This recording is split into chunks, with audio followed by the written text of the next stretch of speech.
Voici raconter une histoire merveilleuse. Suivez très bien. Essayez d'être très calme, très attentif. Ne faites pas de bruit. C'est l'histoire qui s'appelle Le rêve le plus beau du monde. Une jeune fille s'ennuyait fort en regardant la pluie tomber derrière sa fenêtre. Alors elle s'étendit sur son lit, histoire de se reposer un peu, mais le sommeil la surprit, et elle se retrouva dans un pays, le pays des rêves. Ici s'entendit-elle dire que les gens faisaient leurs courses dans des boutiques de rêves où on pouvait tout acquérir. Et on y vendait effectivement des rêves. Vous pouviez ainsi vous offrir un beau rêve, ou un cauchemar, ou autre chose du genre, selon votre propre imagination. Alors se dit-elle, émerveillée, qu'elle allait entrer dans une de ces boutiques par curiosité. Les gens d'où elle venait n'ont du reste plus peur de rien. Ils sont comme vaccinés. Si bien qu'ils ont même créé des jours consacrés à se faire peur, sinon à effrayer les autres. Au pire, ils sont entretenus avec des armes terrifiantes. Elle n'avait donc rien à perdre. Elle franchit donc la porte d'une boutique et vit un comptoir-caisse, mais personne derrière à qui demander un article. La boutique était énorme, comme 3 stades, et des gens s'y faufilaient sans s'occuper des autres. Il y avait là des tas et des tas de choses, des plus simples aux plus sophistiquées. Elle se mit alors à tourner, çà et là, dans la boutique, examinant de près les articles exposés qui l'attiraient. C'était trop beau, trop au top, car elle n'avait jamais rien vu de pareil avant. Chaque article représentait un rêve. Ici, tu pouvais choisir un rêve ou deux, selon tes désirs, et t'en servir à ta guise, ou selon la règle du jeu. Ah, que c'était drôle, amusant.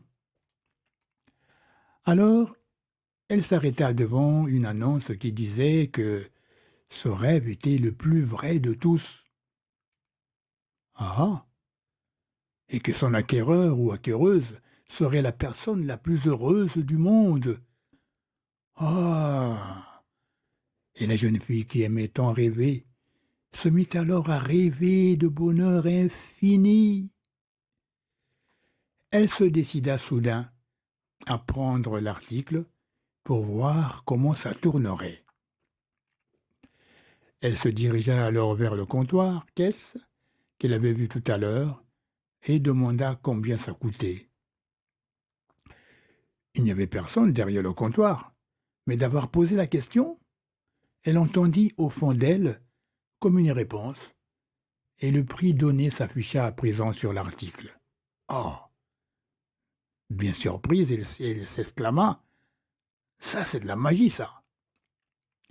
Elle oubliait qu'elle était au pays des rêves.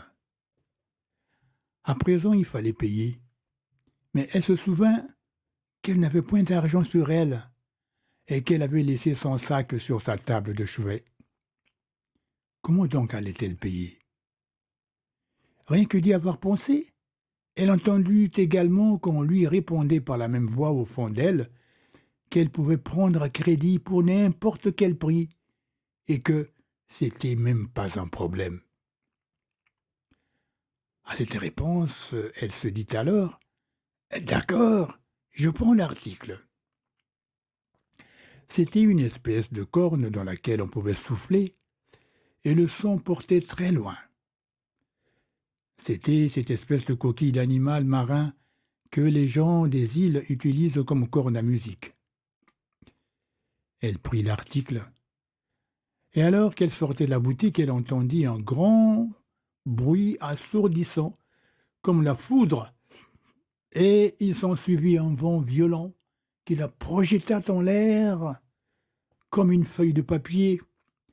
Elle tournoya un bon moment en l'air, et elle vit la terre ou le monde qui tourbillonnait, comme pris par une tornade. Tout défilait si vite comme dans un film à l'envers. Elle avait l'impression que quelque chose de pas mal se passait, ou allait se passer, car elle entendait seulement des cris et des pleurs sans savoir d'où ça provenait. Elle n'avait pas d'aile, mais elle ne tombait pas, emportée par une force qui la faisait voltiger d'un endroit à l'autre, et c'était toujours la même impression. Ses yeux ne pouvaient pas distinguer quoi que ce soit, tout était noir. Cela dura un bon moment, et soudain, peu à peu, la lumière.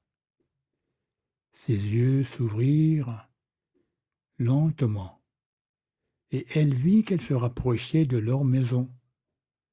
Elle vit ses parents qui revenaient de leur sortie. C'est alors qu'elle se rappela qu'il l'avait chargée de veiller sur ses petits frères. La conscience lui revint, et elle ouvrit vraiment les yeux. Elle était étendue à l'envers dans son lit, le souffle haletant, encore effrayée par ce qu'elle avait vu, par ce qu'elle avait vécu. C'est alors qu'elle constata qu'elle n'avait pas sa corne à musique qu'elle venait d'acheter. Ou l'avait-elle oubliée? Donc elle devait croire qu'elle avait rêvé. Mais c'était tellement vrai, tellement réel. Et cette promesse qui disait que l'acquéreur ou l'acquéreuse de l'article serait le ou la plus heureuse du monde. Mais ce n'était qu'un rêve. Doit-on dire un beau rêve? Mais quelle fin horrible! Et pourquoi ça n'a pas continué? Le saura-t-elle un jour? Aussi, à chaque fois qu'elle allait se coucher, elle espérait vivement faire le même rêve pour voir la suite. Mais cela ne revenait pas. Ça ne revenait plus. C'était son rêve le plus beau qu'elle ait pu faire de sa vie. Car elle était réellement heureuse dans ce monde de rêves. Et pour vous donner l'espoir d'en faire également dans votre vie et de partager ce bonheur, si ce n'est déjà fait, elle a tenu à vous le raconter. Voilà. Merci d'avoir suivi.